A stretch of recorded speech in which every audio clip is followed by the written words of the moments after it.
Ration দুর্নীতি কাণ্ডে ধৃত তৃণমূল ব্লক সভাপতি আনিসুর রহমান এবং তাঁর দাদা চালকল মালিক আলিফ নূরকে গ্রেপ্তারের পর এখন কেন্দ্রীয় তদন্তকারীদের নজরে প্রাক্তন খাদ্যমন্ত্রীর সঙ্গে দুই ভাইয়ের আর্থিক লেনদেন। এবার কি মেয়েকে লেখা জ্যোতিপ্রিয় মল্লিকের চিঠি রেশন দুর্নীতির তদন্তে অন্যতম হাতিয়ার হতে চলেছে ইডির? প্রাক্তন খাদ্যমন্ত্রীর চিঠি সূত্র ধরে কি পৌঁছানো যাবে দুর্নীতির কেন্দ্রবিন্দুতে? ইডি সূত্রে খবর, প্রাক্তন খাদ্যমন্ত্রীর ঘনিষ্ঠ বলে পরিচিত দেগঙ্গা তৃণমূল ব্লক সভাপতি আনিসুর রহমান এবং তাঁর দাদা আলিফ নূরকে গ্রেপ্তারের পর একের পর এক রহস্য ভেদের চেষ্টা করছেন তদন্তকারীরা। ইডি সূত্রে খবর, গত বছরের 16 ডিসেম্বর জেল হেফাজতে থাকাকালীন এসএসকেএম হাসপাতাল থেকে মেয়েকে লেখা জ্যোতিপ্রিয় মল্লিকের চিঠি রেশন দুর্নীতির ভয়াবহ ছবিকে আরও সামনে এনেছে। সেই চিঠি এখন কেন্দ্রীয় তদন্তকারী সংস্থার হাতে। চলতি বছরের গোড়াতেই ইডির বিশেষ আদালতে কেন্দ্রীয় এজেন্সির আইনজীবী দাবি করেন, এসএসকেএম বাবার সঙ্গে দেখা করে বেরোনোর পর সেখানে মোতায়েন থাকা সিআরপিএফ জওয়ান মন্ত্রীকন্যার কাছ থেকে জ্যোতিপ্রিয় মল্লিকের লিখে দেওয়া একটি চিঠি উদ্ধার করেন। সেখানেই শঙ্করাঢ্য সহ একাধিক নামের উল্লেখ ছিল এবং বলা হয়েছিল টাকার দরকার হলে তারা দেবেন। জেরায় মেয়ে প্রিয়দর্শিনী মল্লিককে লেখা চিঠির কথা স্বীকার করেছেন প্রাক্তন খাদ্যমন্ত্রী। এমন কথাও দাবি করা হয় ইডি সূত্রে।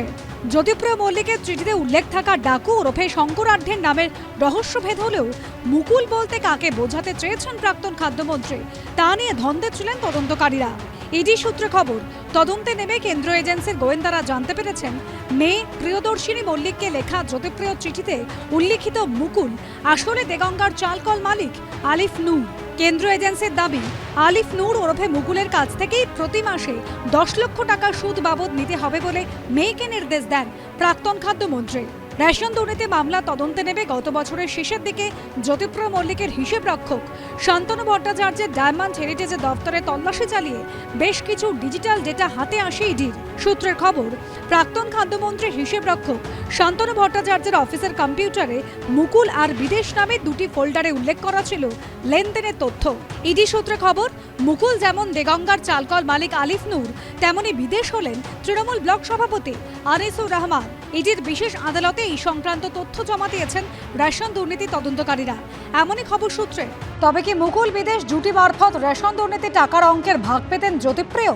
সূত্রের খবর, রেশন দুর্নীতি কাণ্ডে ধৃত দেগঙ্গা তৃণমূল ব্লক সভাপতি আনিসুর রহমান ওরফে বিদেশ এবং তার দাদা চালকল মালিক আলিফ নূর ওরফে মুকুলকে জেরা করে এইসব তথ্যেরই হদিশ পেতে চাইছে ইডি।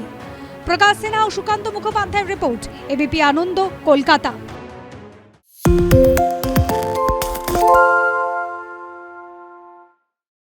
সত্য অন্তহীন, সত্যের খোঁজও তাই, সত্য সন্ধানে তাই আমরা অক্লান্ত, অকুতভয়। এবিপি আনন্দ নতুন ভাবনার প্রতীক, যা মনে মুক্ত, তথ্যে যুক্ত এবং যাবতীয় সীমানার বাঁধন থেকে মুক্ত। সীমা না শব্দটির মধ্যে লুকিয়ে আছে মানা শব্দটি, যেন চোখ রাঙানি এক অদৃশ্য বেড়াজাল, যা আটকে রাখে আমাদের এক ছোট্ট গণ্ডির মধ্যে। একমাত্র সঠিক খবরই গড়ে তুলবে এক মুক্ত সমাজ। সেই জগৎ গড়ার লক্ষ্যে কোনো সীমানার ঠুকুটি আমরা মানব না। এবিপি আনন্দ এগিয়ে থাকে, এগিয়ে রাখে।